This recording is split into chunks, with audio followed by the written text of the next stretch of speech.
La Bible révèle que la fin de toute chose est proche et que Dieu appelle tout homme à pouvoir se réjouir de la seconde venue de Jésus-Christ. L'objectif de cette présentation est de vous préparer à être du nombre de ceux qui gardent les commandements de Dieu et le témoignage, la foi de Jésus-Christ.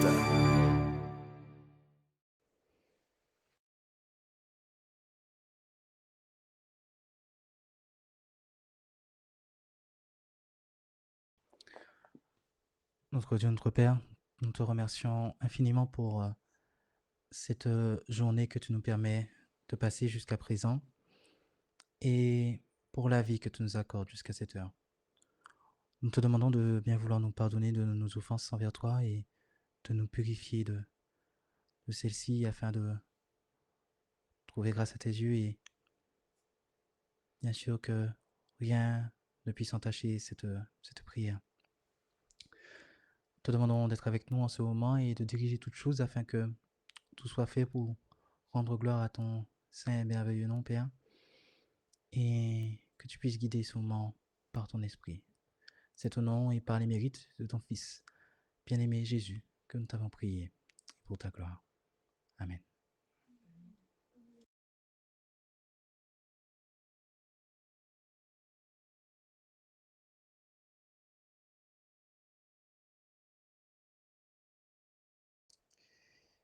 Eh bien, sans plus tarder, je laisse la place au pasteur qui pourra nous conduire dans ce moment d'étude et poursuivre avec la troisième partie de l'étude du chapitre 15 de Jean.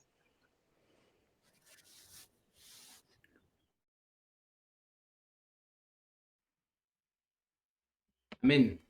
Eh bien, encore une fois, un bon sabbat à chacun.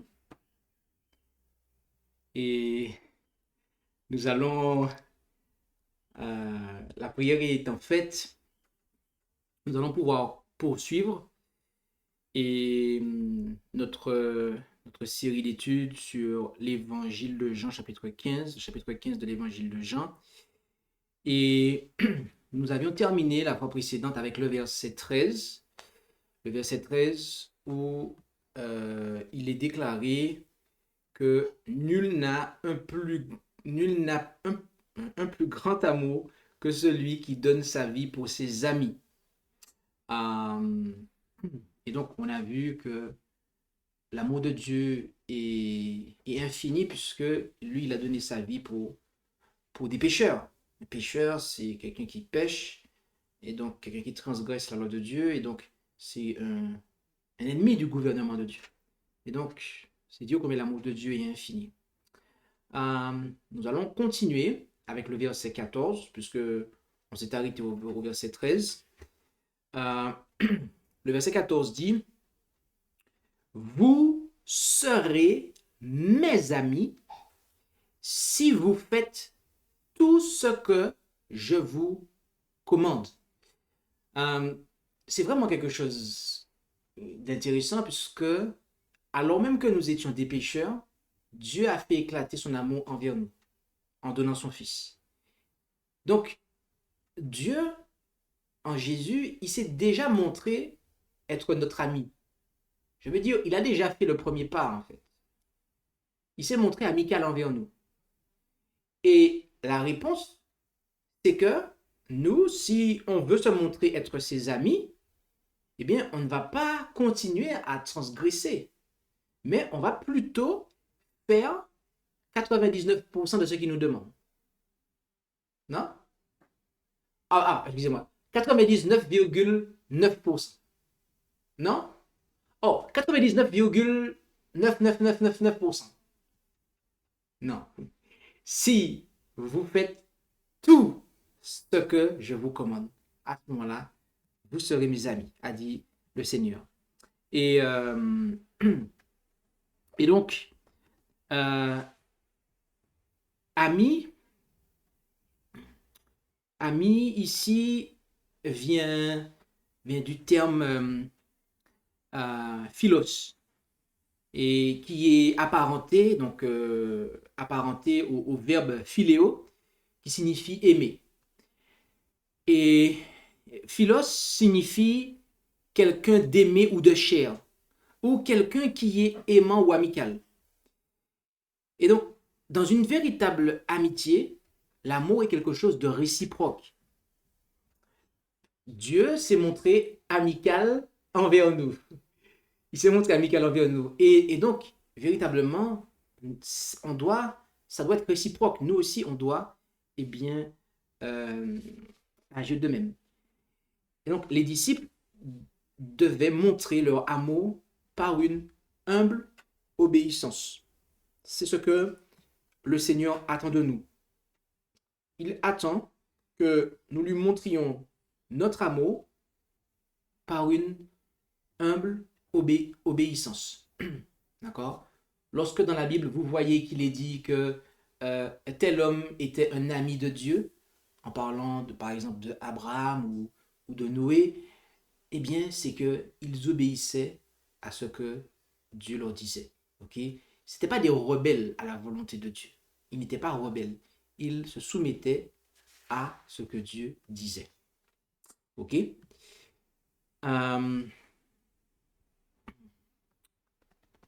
Donc, voilà, pour le verset 14, vous serez mes amis si vous faites tout ce que je vous commande.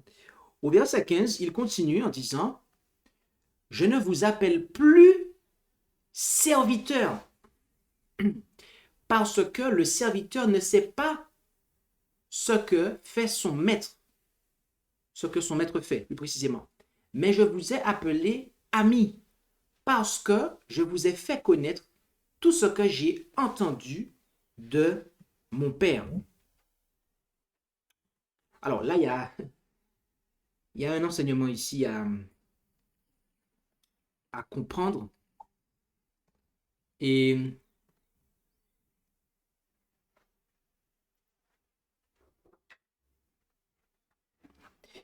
ici, le terme serviteur, il désigne souvent un esclave. Et dans le contexte que nous avons sous les yeux, eh bien, il s'agit certainement d'un serviteur ayant un statut restreint. Un serviteur de ce rang, eh bien, serait censé obéir aveuglément, sans être associé au conseil de son maître. Jésus avait mis les disciples dans sa confidence et leur avait révélé beaucoup de choses.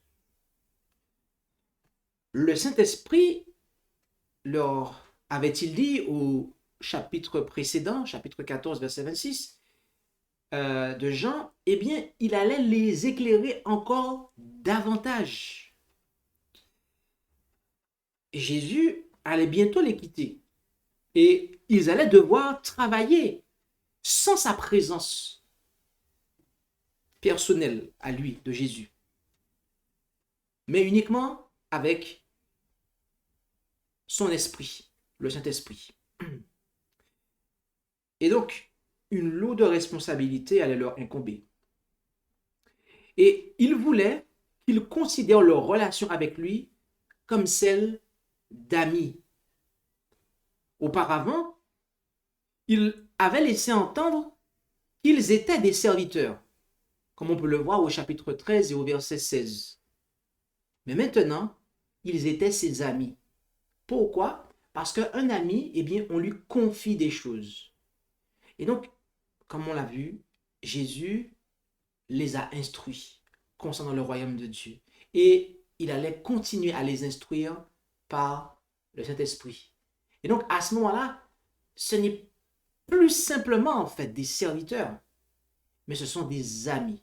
Ils restent des serviteurs. Attention, ça ne disparaît pas. Mais c'est bien plus que cela. Il y a la notion d'amitié maintenant qui apparaît. D'accord?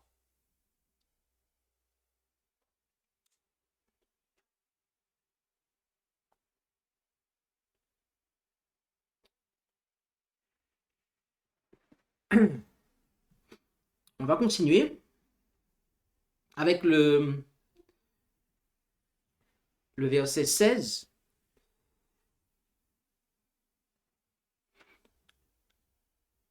Ce n'est pas vous qui m'avez choisi, mais c'est moi qui vous ai choisi et qui vous ai établi afin que vous alliez et que vous portiez du fruit et que votre fruit soit permanent et que ce que vous demanderez au Père en mon nom, il vous le donne. OK? Alors là, on a de quoi faire. On a de quoi faire. On va relire ça. Ce n'est pas vous qui m'avez choisi, mais c'est moi qui vous ai choisi et qui vous ai établi, afin que vous alliez et que vous portiez du fruit et que votre fruit soit permanent, et que ce que vous demanderez au Père en mon nom, il vous le donne.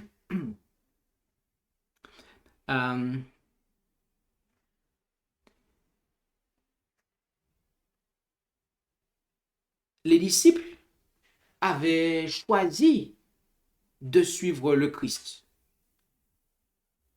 Ils ont fait un choix, ils n'ont pas été contraints. Soyons clairs. Mais c'est Jésus qui, parmi ses nombreux disciples, en avait choisi 12 pour être ses apôtres. Comme on peut le voir en Luc 6, verset 13 et aussi en Marc 3, verset 14.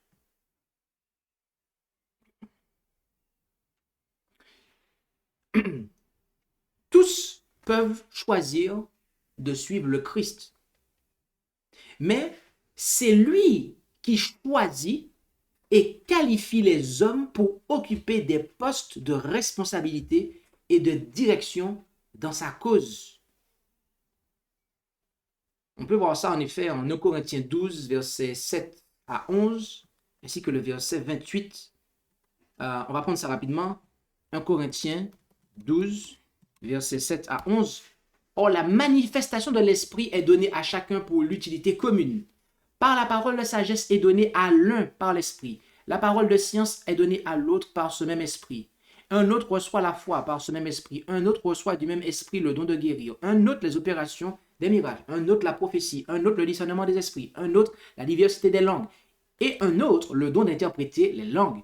Mais un seul et même esprit opère toutes ces choses, distribuant à chacun ses dons comme il lui plaît. Et au verset 28, et Dieu a établi dans l'Église, premièrement, les apôtres, secondement, les prophètes, en troisième lieu, les docteurs, ensuite ceux qui opèrent des miracles, puis ceux qui ont le don de guérir, de secourir, de gouverner, de parler diverses langues. Et je m'arrête là. Donc, première chose,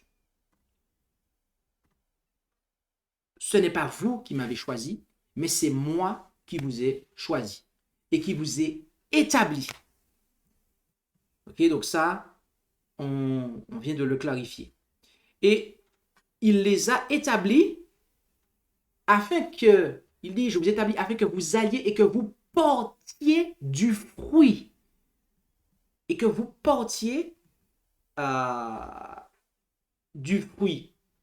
Il nous faut clarifier cette partie-là. Ici, une expression synonyme à ce que nous venons de souligner là, c'est-à-dire, eh bien, je vous ai établi afin que vous réussissiez dans votre mission. Ok? Porter du fruit, ici, c'est réussir. Un ministère qui porte du fruit. Ok? Ça veut dire que c'est une mission qui est accomplie. Et il dit, afin que votre fruit soit permanent. Autrement dit, afin que votre fruit demeure. Ok? Afin que votre fruit demeure. En Jean 4, au verset 36, il est dit, celui qui moissonne reçoit un salaire et recueille du fruit pour la vie éternelle, afin que celui qui sème se réjouisse aussi avec celui qui moissonne. Autrement dit, c'est-à-dire que les personnes que vous allez gagner, eh bien, elles aient la vie éternelle. Voilà de quoi il s'agit en fait. Lorsqu'il est dit, euh, c'est le fruit pour la vie éternelle. Donc, ce qu'ils vont moissonner, les âmes qu'ils vont gagner, eh bien, elles hériteront de la vie éternelle. Voilà le fruit qui demeure. OK? Et que votre fruit soit permanent, autrement dit qu'il demeure. Et que ce que vous demanderez au Père en mon nom, il vous le donne. Comme on l'a vu précédemment dans l'étude de ce chapitre, la condition d'une prière exaucée est de demeurer en Christ. La condition d'une prière exaucée est de demeurer en Christ.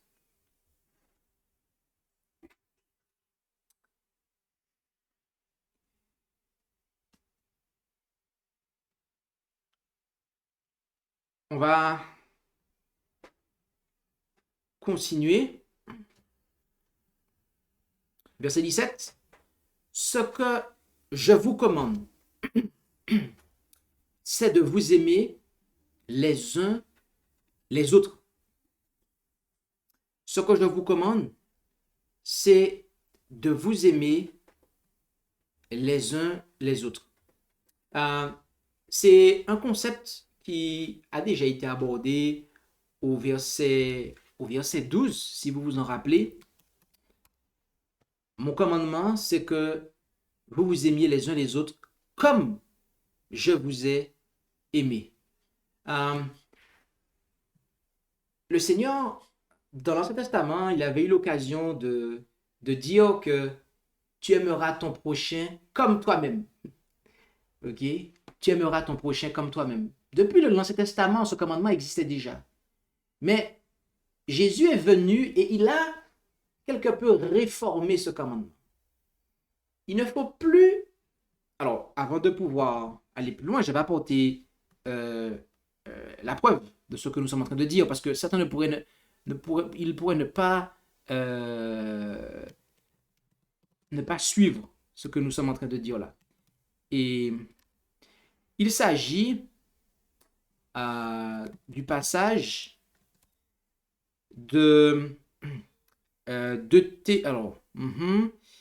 Lévitique 19, verset 18.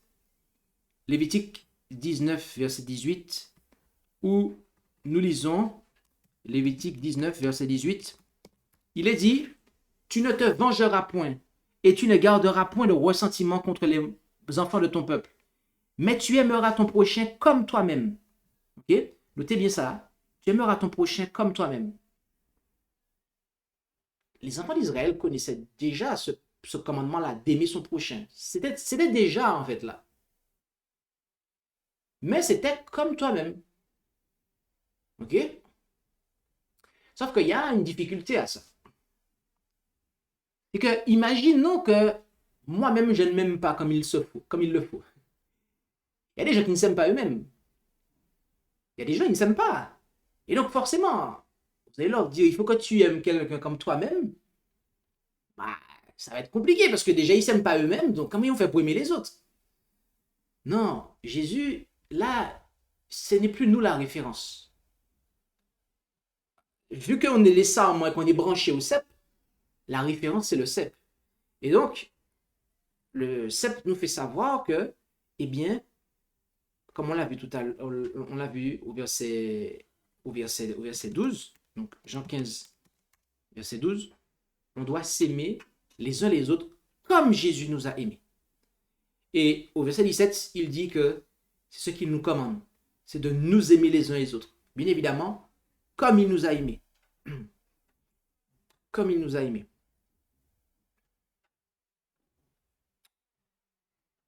Au verset 18, il dit, si le monde vous hait, sachez qu'il m'a haï avant vous.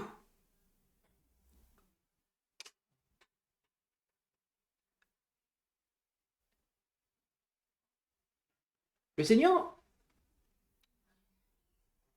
déclare que c'est quelque chose auquel il faut s'attendre. La haine de la part du monde.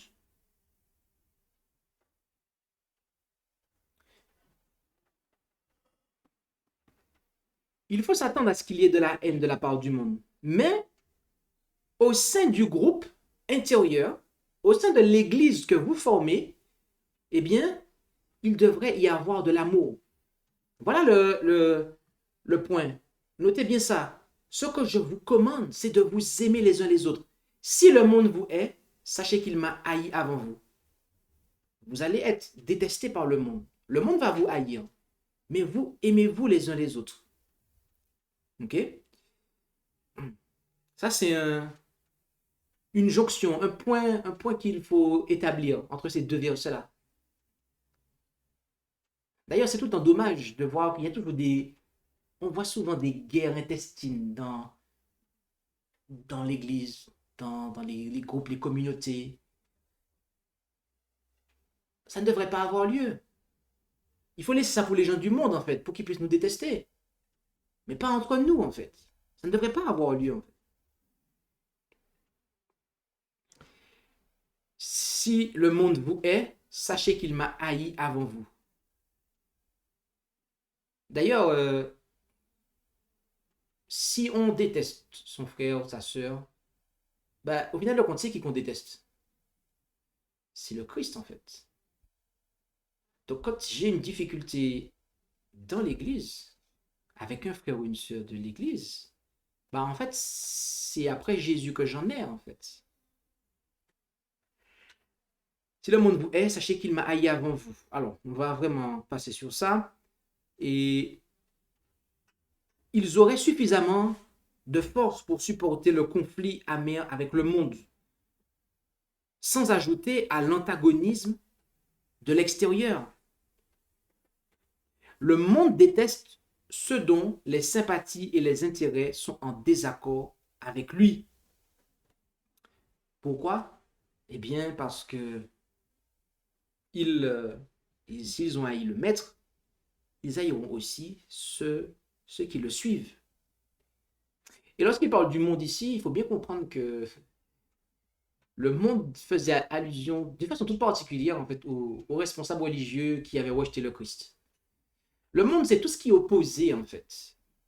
Tout ce qui ne se range pas, eh bien, c'est les individus qui n'acceptent pas Dieu comme souverain. Là, on parle du monde, en fait. Ok? Si le monde vous hait, sachez qu'il m'a haï avant vous.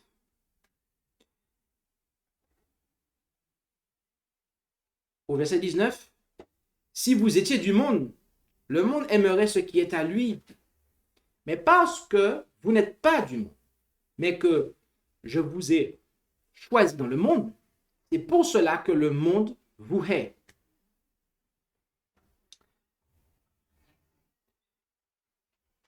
Les disciples n'avaient pas encore vu toute la fureur de la haine du monde. Et la condition n'est pas remplie selon la construction qu'il y a dans le texte original. Ils avaient été du monde, mais ils avaient entendu l'appel de Jésus à sortir du monde. De ses frères, les fils de Joseph, Jésus a dit, le monde ne peut vous haïr. Quand on regarde en Jean 7, verset 7. D'accord? Jean 7, verset 7. Le monde ne peut vous haïr, mais il me hait parce que je rends témoignage de lui. Parce que je rends de lui le témoignage que ses œuvres sont mauvaises. Donc, il disait au fils de Joseph, donc ses demi-frères, que, en fait, ils sont dans le monde, en fait. Ils pensent comme les Juifs de son époque. Donc, forcément, ils ne vont pas être détestés. Par contre, lui, ce n'est pas le cas. Et donc, si nous revenons sur ça, il dit, si vous étiez du monde, le monde aimerait ce qui est à lui. Mais parce que vous n'êtes pas du monde, mais que je vous ai choisi dans le monde, c'est pour cela que le monde vous hait. Ok? Et la persécution allait vraiment fondre sur eux. Lorsqu'ils allaient vraiment recevoir l'esprit du Seigneur, là, ils allaient être vraiment persécutés et ce verset-là allait vraiment rentrer en pleine application. La raison de cette haine est indiquée dans les versets précédents. Demeurer en Christ.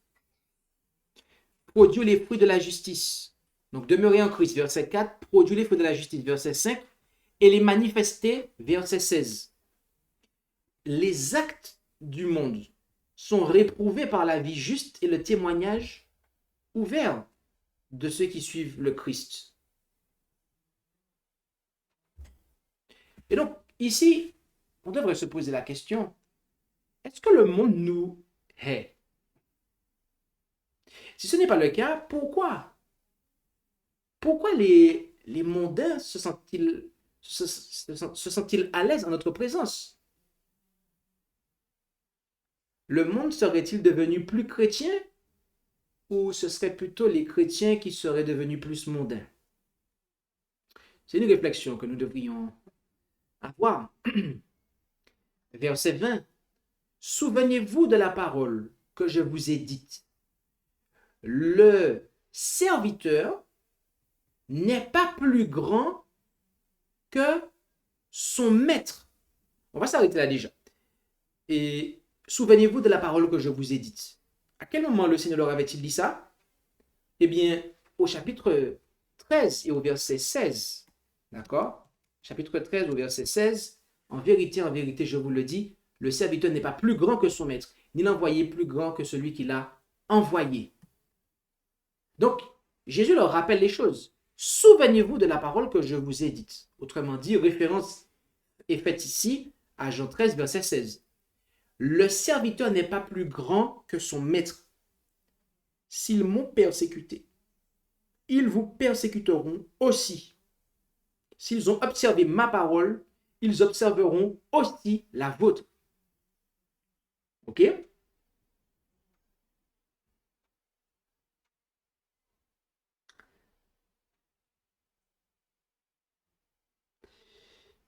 Jésus avait déjà lancé un avertissement à ce sujet, comme on peut le voir en Matthieu 10, versets 17 à 23. Matthieu 10, versets 17 à 23. Mais soyez en garde contre les hommes, car ils vous livreront aux tribunaux et ils vous feront fouetter dans les synagogues. Et vous serez amenés devant les gouverneurs et devant les rois à cause de moi pour rendre témoignage devant eux et devant les nations. Mais quand on vous livrera à eux, ne soyez point en peine ni de ce que vous direz, ni comment vous parlerez, car ce que vous aurez à dire vous sera inspiré à l'heure même. Car ce n'est pas vous qui parlerez, mais c'est l'Esprit de votre Père qui parlera en vous.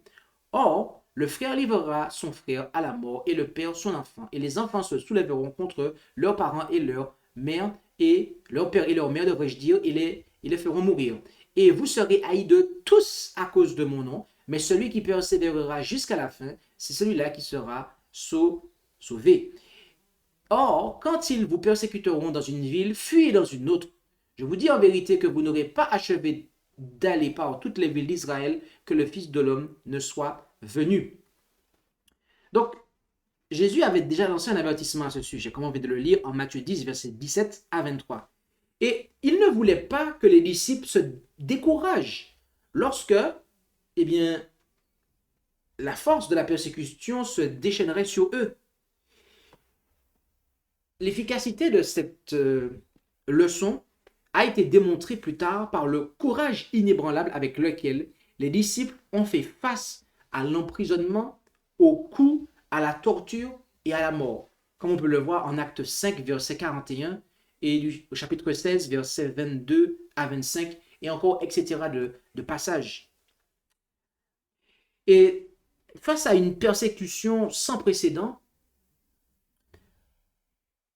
Paul, comme on le sait qu'il l'a expérimenté en 2 Corinthiens 4, verset 8 à 12, 1 Corinthiens 11, verset 23 à 28, mais Paul pouvait dire, car notre légère affliction, qui n'est que d'un moment, produit pour nous un poids de gloire beaucoup plus grand et plus éternel, comme on peut le voir en 2 Corinthiens 4, verset 17. Craignant que les afflictions ne submergent l'église naissante de Thessalonique, Paul leur a écrit ce qui suit. En 1 Thessaloniciens 3, verset 3. afin que nul ne soit ébranlé dans ses afflictions, car vous savez vous-même que nous sommes destinés à cela.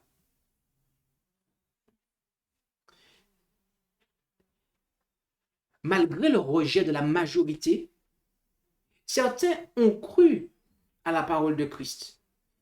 Et il en sera de même. Oui, je dis cela parce que, rappelez-vous, il dit que s'ils m'ont persécuté, ils vous persécuteront aussi. S'ils ont observé ma parole, ils observeront aussi la vôtre. Malgré le rejet de la majorité, je disais, certains ont cru à la parole du Christ.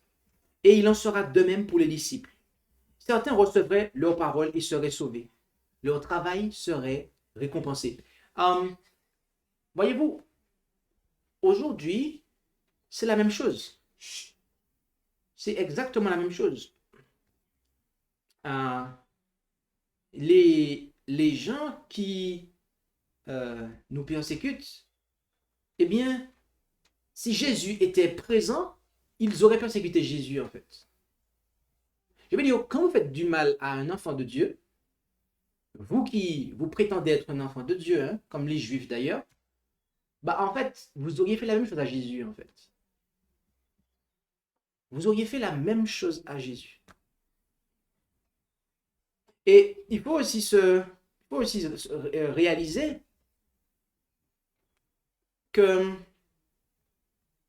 lorsqu'on a lorsqu'on lui apporte le message, et que cette personne-là, en fait, n'observe pas ce qu'on lui dit, il ne conforme pas sa vie au message, eh bien, si, bien évidemment, hein, si on lui apporte le message comme Jésus le faisait, eh bien, à ce moment-là, eh bien, si Jésus était là, cette personne-là aurait agi de la même façon, en fait.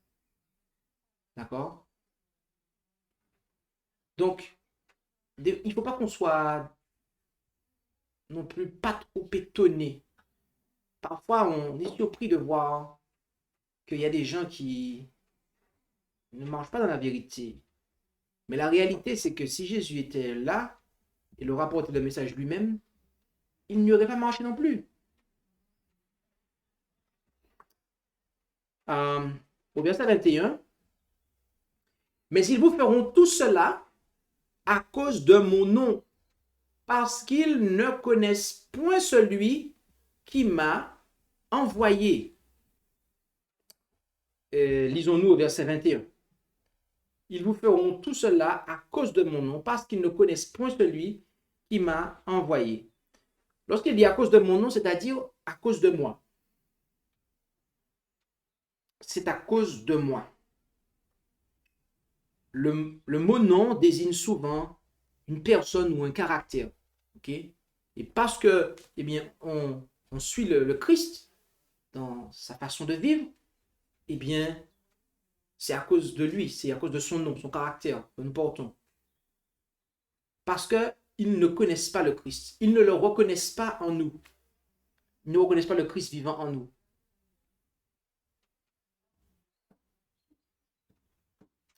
Et Dieu, dont Jésus-Christ est l'image, non plus, ils ne le connaissent pas. C'est quand même une parole qui est dure. Parce que les premières personnes concernées ici, ce sont les Juifs, en fait, qui ont rejeté le Christ.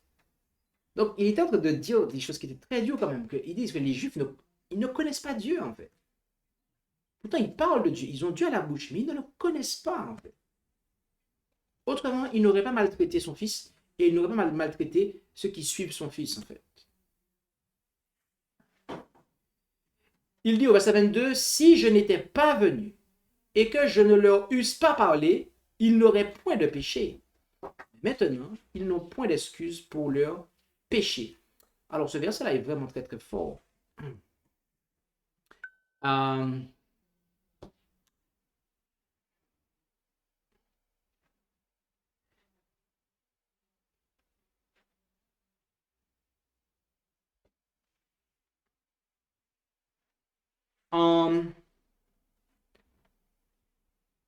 En Acte 17,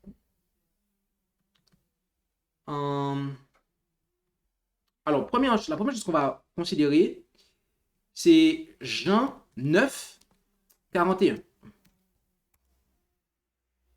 Jésus leur dit, si vous étiez aveugles, vous n'auriez point de péché. Mais maintenant, vous dites, nous voyons. C'est à cause de cela que votre péché subsiste. Donc, ici, ils pensent qu'ils ont raison. Pour eux, ils sont persuadés d'avoir raison, en fait. Et que c'est lui qui a tort. À ce moment-là, leur péché subsiste, en fait. En Acte 17, ça c'est de la résistance, ça. En Acte 17, verset 30. Mais Dieu, ayant laissé passer ces temps d'ignorance, annonce maintenant aux hommes que tous en tout lieu se convertissent.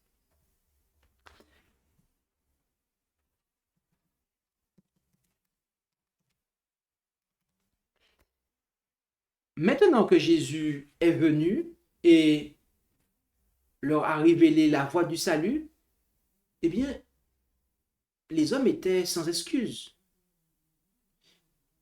Quelle plus grande révélation de lui-même Dieu aurait-il pu donner? Leur péché consistait à ne pas accepter Jésus, le chemin, la vérité et la vie. Jean 14, verset 6. Celui qui sait faire le bien et ne le fait pas, il commet un péché, comme on peut le voir en Jacques 4, verset 17.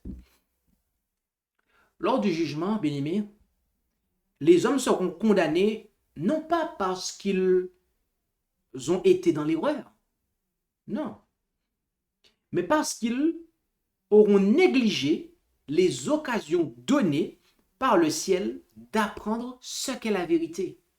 Voilà pourquoi, en fait.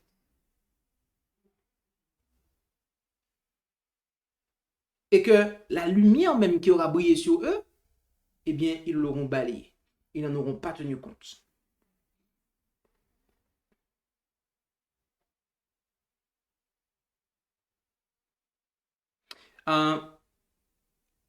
Il dit, mais maintenant, ils n'ont point d'excuse pour leur péché. Autrement dit, ils n'ont pas de prétexte. D'accord? Ils n'ont aucun prétexte, en fait, pour dire que non, ils savent. C'est très clair.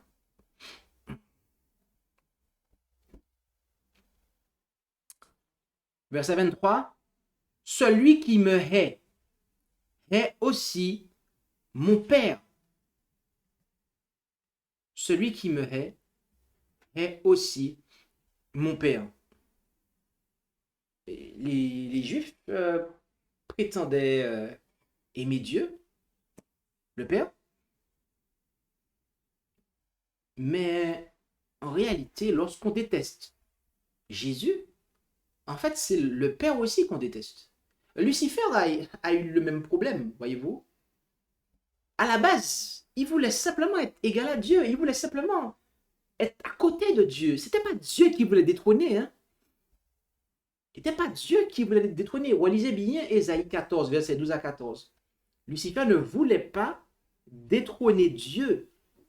Il voulait simplement être comme Jésus, à côté de Dieu. Le problème, c'est que, eh bien, comme il n'a pas obtenu de pouvoir être à côté de Dieu,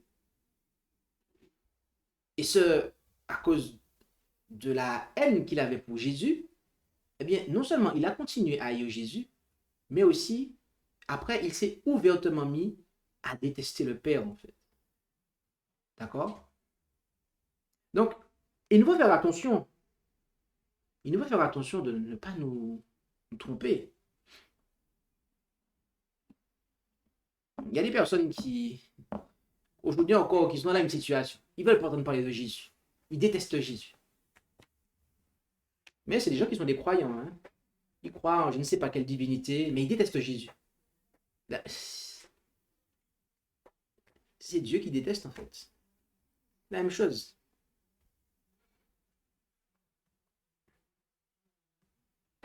C'est la même chose. Au verset 24, Si je n'eusse pas fait parmi eux les œuvres qu'aucun autre n'a faites, ils n'auraient point de péché. Mais maintenant, ils les ont vus et ils ont haï, et moi et mon Père.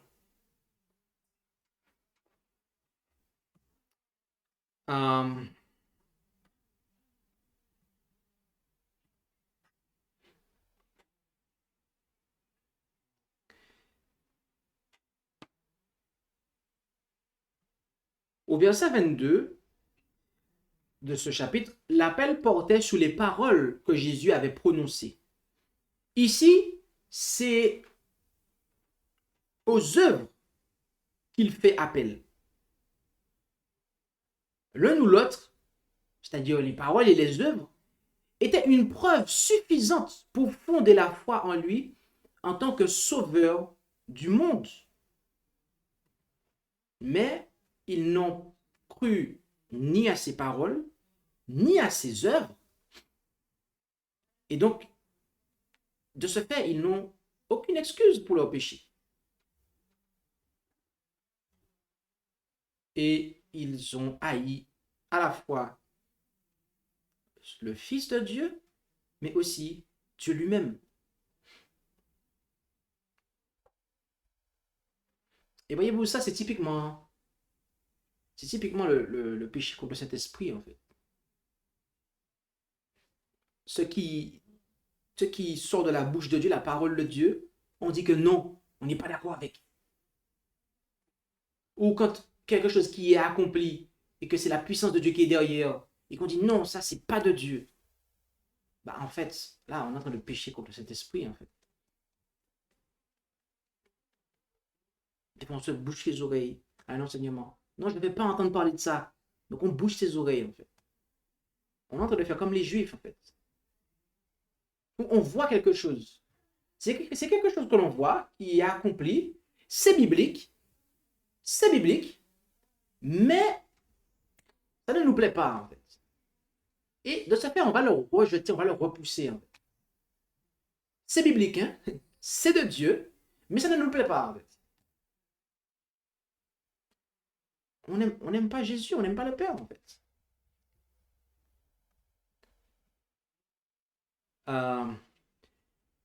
Mais c'est afin, verset 25, que la parole qui est écrite dans leur loi soit accomplie. Ils m'ont haï sans cause. Et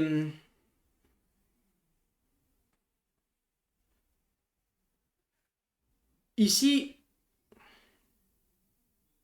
c'est une citation du psaume 69, verset 4. Il y a une citation qui est faite du psaume 69 au verset 4, tel qu'on peut le lire ici.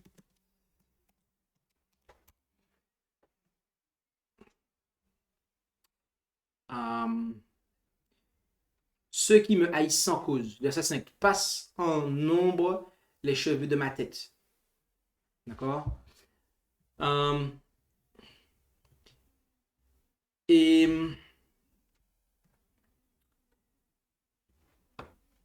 ici, donc Jésus cite ce passage-là. Et lorsqu'on le regarde bien, eh bien, c'est un passage prophétique qui fait référence à l'œuvre de Jésus et à la façon dont ils vont le traiter après. À la façon dont ils vont le traiter après. Et oui, bien aimé, lorsque on ne fait pas la volonté de Dieu, lorsqu'on résiste à la volonté de Dieu, eh bien, on est Dieu, mais on n'a pas de cause. C'est sans cause, en fait. Lorsqu'on se rebelle contre ce qui est juste, eh bien, on déteste, mais sans cause. Il n'y a pas de motif. C'est comme Lucifer, en fait. Il n'avait pas de motif à faire ce qu'il a fait, mais il l'a fait quand même. Pas pour dire qu'on lui a fait du mal. C'est lui-même qui a commencé à faire ce qu'il a fait. C'est sans cause.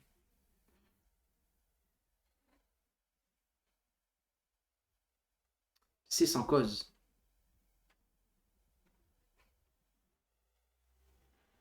Il y a aussi un passage avec lequel il nous faut comparer le psaume 69, verset 4. C'est le psaume 35, verset 19. Il est dit que mes injustes ennemis ne se réjouissent point à mon sujet, que ceux qui me haïssent sans cause ne clignent pas l'œil, car ils ne parlent point de paix, mais ils méditent des tromperies contre les gens paisibles du pays. Donc il y a ces deux passages-là, mais c'est vrai que le psaume 69, verset 4 est mis en priorité parmi ces deux-là. Donc, Jean 15, verset 25, mais c'est afin que la parole qui est écrite dans leur loi soit accomplie. Ils m'ont haï sans cause. Verset 26, lorsque sera venu le consolateur, que je vous enverrai de la part du Père, l'esprit de vérité qui procède du Père, il rendra témoignage de moi. Notez ici quelque chose. Jésus avait déjà parlé du consolateur au chapitre précédent. Ok? Et lorsqu'on étudie bien Jean 14, on se rend compte que le consolateur, c'est le Christ, c'est l'esprit du Christ en fait. C'est l'esprit du Christ. En clair, le terme qui est traduit par consolateur ici vient du grec parakletos. Et dans les évangiles de Jean, il est traduit par avocat. Donc Jésus-Christ est le parakletos, l'avocat, mais aussi le consolateur. Et on sait qu'il va aller au Père. Et lorsqu'il va ressusciter, il va se rendre vers le Père. Et après, il dit que l'esprit de vérité qui procède du Père. Comment se fait-il? Eh bien, en fait, c'est la plénitude de l'esprit de Dieu qui est dans le Fils et que le Fils va nous envoyer. Eh bien, à ce moment-là, eh bien, il pourra rendre témoignage de Jésus. Oui, l'esprit de Jésus en nous rendra témoignage de Jésus. Et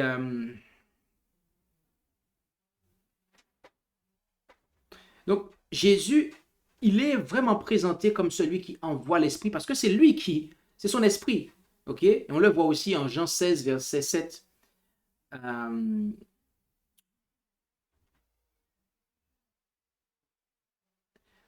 Et à certains moments, on voit que c'est le Père il est dit que c'est le Père qui l'envoie.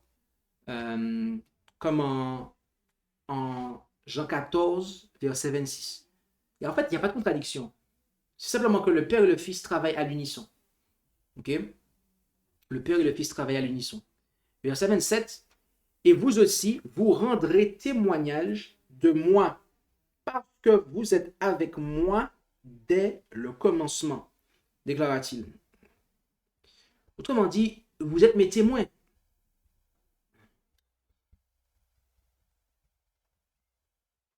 Vous êtes mes témoins. Et on voit quelque chose en Acte 5, verset 32. Nous lui sommes témoins de ces choses, aussi bien que le Saint-Esprit que Dieu a donné à ceux qui lui obéissent. On voit là comment effectivement comment ils ont témoigné, comment cela s'est accompli, cette parole de Jésus, en Acte 5, verset 32. On voit que Jean 15, verset 27 a un accomplissement, notamment, c'est pas le seul, mais notamment en Acte 5, verset 32. Et il dit, et vous aussi, vous rendrez témoignage de moi, parce que vous êtes avec moi dès le commencement. Ils étaient donc qualifiés pour être témoins. Pourquoi? Parce qu'ils étaient avec Jésus dès le commencement. Comme on peut le voir en Acte 1, versets 21 et 22. Il faut donc que des hommes qui ont été avec nous pendant tout le temps que le Seigneur a vécu parmi nous, depuis le baptême de Jean jusqu'au jour où le Seigneur a été enlevé d'avec nous, il y en ait un qui soit témoin avec nous de sa résurrection. Donc ça, c'est pour le remplacement de Judas. Il fallait que ce soit quelqu'un qui a connu le baptême de Jean-Baptiste jusqu'à la résurrection de Jésus, en fait. Ok? Et Donc voilà. Et donc, c'est vraiment intéressant parce que il y a différents passages qui parlent en fait du commencement. Notamment, Jean fait souvent allusion à frère, je vous ai écrit non un commandement nouveau, mais un commandement ancien que vous avez eu dès le commencement. D'accord? Ce commandement ancien, c'est la parole que vous avez entendue dès le commencement. D'accord? Et on a aussi le verset 24, que ce que vous avez entendu dès le commencement demeure donc en vous. Si ce que vous avez entendu dès le commencement demeure en vous, vous demeurerez aussi dans le Père et dans le Fils. On a Jean 3, verset 1 Jean 3, verset 11. Car le message que vous avez entendu dès le commencement, c'est que nous nous aimions les uns les autres. C'est ce que Jésus-Christ a manifesté en fait. C'est l'exemple qu'il a donné et qu'il a ensuite instruit par le précepte. Et enfin, en 2 Jean 1, versets 5 et 6. Et maintenant, Damélie, je te prie, non comme si je t'écrivais un commandement nouveau, mais celui que nous avons entendu dès le commencement, c'est que nous nous aimions les uns les autres. Et c'est ici la charité ou l'amour, que nous marchions selon ces commandements. C'est là le commandement que vous avez entendu dès le commencement, afin que vous le suiviez. Amen. Amen. Eh bien, nous sommes parvenus à la fin de cette étude de l'évangile selon Jean chapitre 15. Et n'hésitez pas, si vous avez des questions, à pouvoir les poser. Et nous nous ferons un plaisir de pouvoir traiter votre question.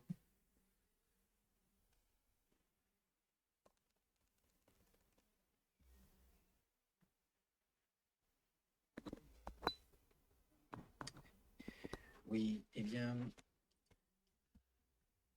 merci.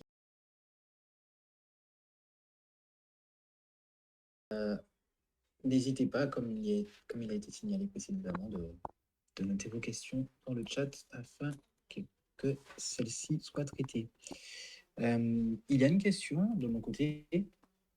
Alors, par rapport à Jean 15, 17 et 18, donc la partie où je relis ces textes. Ce que je vous commande, c'est de vous aimer les uns les autres. Si le monde vous hait, sachez qu'il m'a haï avant vous. Alors, par rapport à ce texte-là, comment est-ce qu'il faudrait comprendre le texte de Luc, chapitre 14, verset 26? Donc, Luc 14, verset 26. Si quelqu'un vient à moi et ne hait pas son père, sa mère, sa femme, ses enfants, ses frères, ses sœurs, plus encore sa propre vie, il ne peut être mon disciple. Donc, c'est par rapport à ces versets, donc Jean 15, 17, 18, en, si je puis dire, opposition avec Luc 14, verset 26, comment comprendre ce dernier?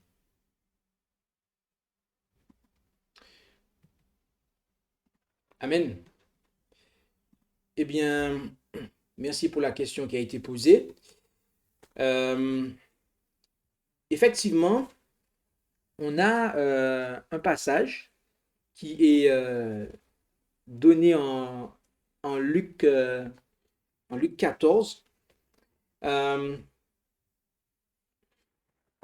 et qu'il nous convient de comprendre convenablement. Alors, je vais simplement, si vous me permettez,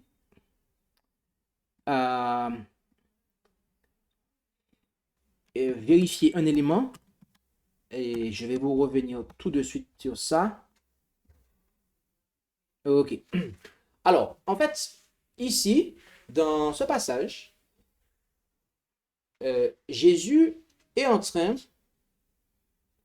en Luc 14, verset 26, lorsqu'il dit, si quelqu'un vient à moi et ne hait pas son père, sa mère, ses enfants, ses frères, ses sœurs, plus encore sa propre vie, il ne peut être mon disciple.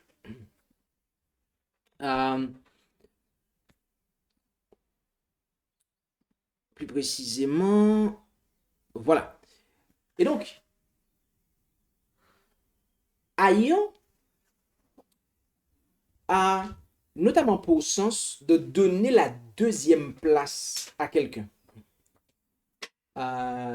Au Moyen-Orient, au Moyen-Orient, dans la pensée du Moyen-Orient, le mot haïr, eh bien, a notamment pour sens de donner la deuxième place à quelqu'un. Et Dieu dit, j'ai aimé Jacob et j'ai haï Ésaü. Donc, il a choisi Jacob. D'accord? Mais est-ce que Dieu a détesté Ésaü? Non, pas du tout. Donc, le fait de donner la deuxième place à quelqu'un, eh bien, on peut dire qu'on l'a haï. Le fait de choisir quelqu'un par rapport à quelqu'un d'autre, eh bien, on va dire, j'ai aimé cette personne et j'ai haï cette autre personne. Donc ici, ce qu'il faut comprendre tout simplement, c'est qu'il nous faut donner la deuxième place à papa, maman, femme, enfant, frère, sœur, même sa propre vie, soi-même, pour être un disciple de Jésus, en fait. Tout simplement. Et je m'arrêterai là.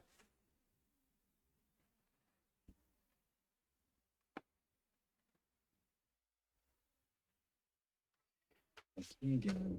Merci pour la réponse à cette question.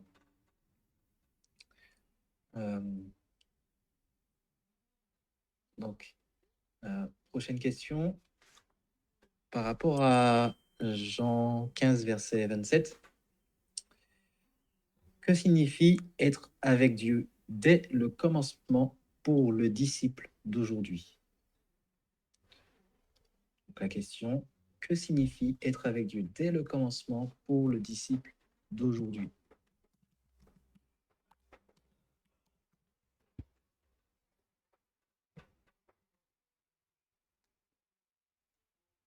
Ok, merci pour la question. Alors, que signifie être avec Dieu dès le commencement? Donc, pour le disciple aujourd'hui, que signifie être avec Dieu dès le commencement? Eh bien, ça signifie d'aimer comme Jésus nous a aimés. D'accord? D'aimer comme Jésus nous a aimés. Ok? Avant, il disait, aimez-vous les uns les autres. Aime ton prochain comme toi-même. Mais du moment que Jésus-Christ est venu, là, il y a un nouveau commencement. Là, c'est la recréation. Au commencement, au commencement, c'est par ça que Genèse commence, au commencement. Là, c'est la création littérale. Mais avec Jésus, quand Jésus vient, il y a aussi un commencement. Et là, c'est le commencement de la recréation spirituelle. Et donc, comme il nous a manifesté son amour, eh bien à ce moment-là, il peut amplifier la chose et la ramener comme c'était en réalité au commencement de tout commencement. Parce que Jésus, quand il a accepté de donner sa vie pour nous, eh bien, il nous a aimés comme le Père nous a aimés, en fait. Et donc, il ne fait que nous demander que ce que lui-même, il accomplit. Lorsqu'il nous dit, aimez-vous les uns les autres comme je vous ai aimés, lui-même, il nous aime comme le Père nous a aimés, en fait. Donc, il faut comprendre que lorsque Jésus nous demande quelque chose, lui-même, il se l'applique. Donc, voilà.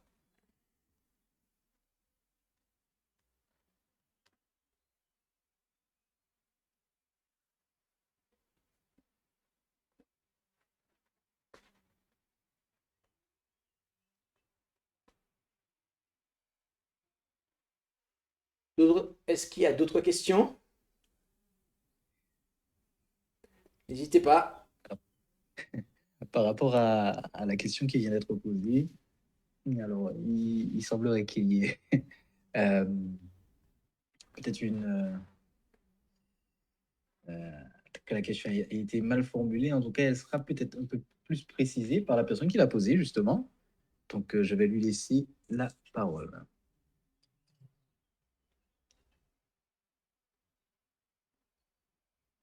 Ok.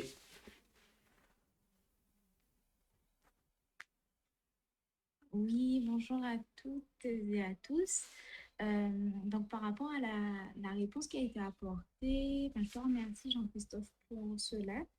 Et gloire à Dieu aussi pour la réponse qu'il a pu transmettre par ton intermédiaire. Et justement, par rapport à cette question, euh, alors j'ai bien compris l'idée du commencement de la recréation qui s'est faite en présence de Jésus. Maintenant, la question portait véritablement euh, sur le fait que les disciples de l'époque, tu l'as dit dans la présentation, ils ont été témoins de la vie de Jésus du début jusqu'à la fin, jusqu'à sa mort. Et ce témoignage-là, en fait, ils l'ont vécu de leur propre Dieu, si je peux dire ça comme ça. Pour nous, disciples du 21e siècle qui vivons dans cette génération, je n'arrivais pas à comprendre cela pouvait s'appliquer à nous aujourd'hui, bien que nous ayons la parole de Dieu qui rend témoignage de Jésus. C'était vraiment par rapport à cet aspect-là que je souhaitais avoir un petit peu plus d'éléments, si possible. Ok. Ok, merci pour la question. J'ai eu l'occasion d'entendre cela euh, de la part de personnes me disant, ah, si seulement Jésus était parmi nous, si seulement on l'avait vu, eh bien, on pourrait croire, on pourrait. Alors, je ne dis pas que c'est ce que Stéphanie a voulu dire, mais j'ai déjà entendu ça.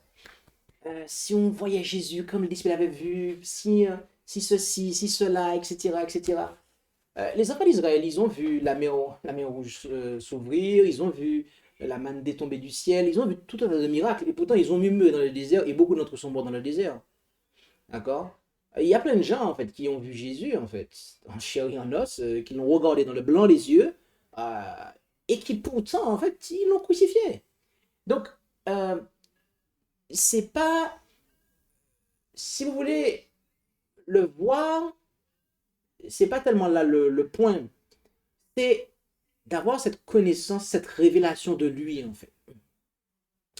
Les apôtres, au travers des évangiles et des instructions qu'ils nous ont laissées, eh bien, ils nous ont transmis, en fait, cette révélation de Jésus.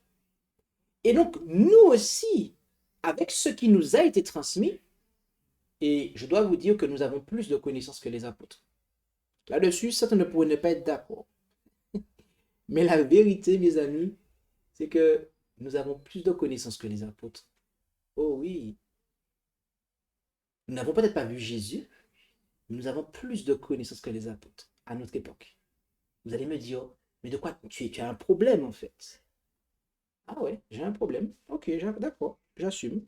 Mais en tout cas, on a l'esprit de prophétie, d'accord? Qui est le témoignage de Jésus, ok? Et qui donne des éléments des détails. Vous voyez? Nous avons plus de connaissances que les apôtres. Oh oui, non, j'ai pas de problème. Je sais ce que je dis. Et donc, de ce fait, euh, avec tous les éléments en fait que nous avons, eh bien, euh, on peut en fait nous aimer les uns les autres, s'aimer les uns les autres, comme Jésus nous a aimés, puisque nous avons cette même révélation de l'amour. D'accord? Donc, il n'est pas plus facile pour les 12 apôtres d'être avec Jésus dès le commencement que nous. Non, c'est pas plus facile pour eux que pour nous. Bon, je ne sais pas si j'ai répondu à la question, mais c'est ce que je pouvais apporter.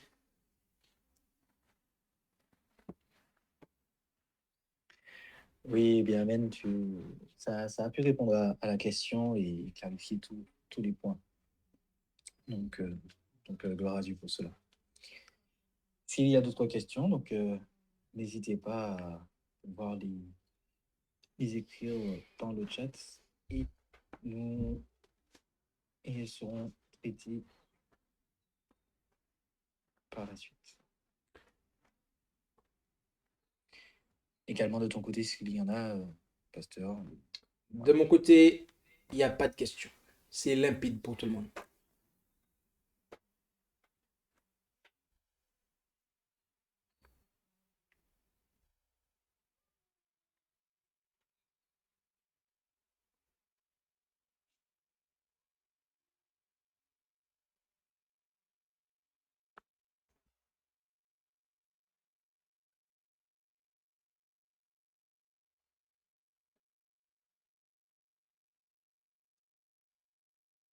Eh bien, cela semble limpide pour tous, du coup. Donc, je vais inviter... Amen. Eh bien, je vous invite à pouvoir prier pour clôturer. Prions. Notre Dieu, notre Père Céleste, merci pour ce moment que nous avons passé dans l'étude de ta parole et tu nous as permis de couvrir l'ensemble du chapitre 15 de Jean. Et nous te demandons de nous accorder ce même amour que tu as eu pour nous et ce même amour que tu as appris de ton Père et Seigneur Jésus, accorde-nous cela. Et dans Père Céleste, nous te demandons de nous fortifier, car ton Fils nous a dit que nous serons haïs et que cela arrivera parce que le monde a aussi haï ton Fils. Aide-nous à comprendre que nous avons à nous aimer les uns les autres pour ne pas agir comme le monde. Et que nous puissions être avec Jésus dès le commencement, que nous puissions nous aimer comme il nous a aimés et ainsi tout cela sera rendu possible en nous, au travers de nous, parce que nous aurons été avec Jésus. Nous aurons marché avec lui, nous aurons été connectés à lui, plantés en lui, comme les sarments ont leur source dans le cep. De la même façon, il nous sera possible de vivre toutes ces choses. Alors, puissions-nous porter du fruit jusque dans la vie éternelle, et un fruit qui demeure, c'est-à-dire de pouvoir avoir un ministère, une mission fructueuse et d'amener des âmes avec nous au ciel. Et c'est la prière que nous faisons monter vers toi au nom de Jésus. Amen. Merci d'avoir écouté cette présentation avec intérêt. Pour plus d'informations, consultez notre site internet lereste.org et suivez-nous sur Facebook ainsi que sur YouTube à @lereste. Vous pouvez aussi nous contacter par email à info@lereste.org ou par téléphone au +33 6 12 60 13 69.